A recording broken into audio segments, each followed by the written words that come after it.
Sa kabila ng patuloy na tensyon at malawakang protesta sa Iran, tiniyak ng Department of Migrant Workers ang koordinasyon ng pamahalaan para sa kalagayan ng mga Pilipinong naroon. Si Cherry Light magbabalita. Ayon sa Department of Migrant Workers, bagamat walang opisyal na deployment ng mga overseas Filipino workers sa Iran, nananatiling nakaalerto ang pamahalaan para sa kalagayan ng mga Pilipinong naroon. Sabi ni DMW Yusek Bernard Olalia na may rule of government approach ang gobyerno katuwang ang Philippine Embassy upang tugunan ang anumang pangangailangan ng mga Pilipino, lalo na ang mga may asawang Iranian national. Although wala po tayong official deployment sa bansa ng Iran, andyan po yung whole of government approach. Kasama po natin ng Philippine Embassy, no, na tumutulong kung meron man nangangailangan, lalong-lalo na yung mga married to Iranian nationals. No? So maliwanag po ang direksyon at ang habilin ng ating secretary kung may nangangailangan ng mga Filipino nationals. Ang DMW kasama ng iba pang mga departamento ay handa pong tumulong sa lahat po ng nangangailangan.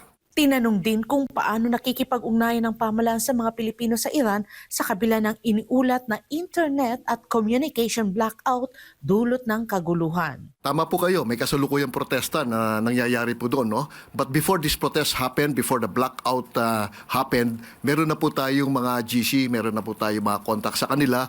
At importante po doon, nakaka-contact po sila sa atin at nasasabi po nila kung ano yung mga pangangailangan nila. Sa kasalukuyan, patuloy pa rin ang mga kilos protesta sa ilang bahagi ng Iran na nagdulot ng mahigpit na seguridad at limitadong komunikasyon, kabilang ang pansamantalang pagkawala ng internet sa ilang lugar. May mga ulat din ng mas pinaigting na presensya ng mga otoridad upang pigilan ang paglawak ng kaguluhan.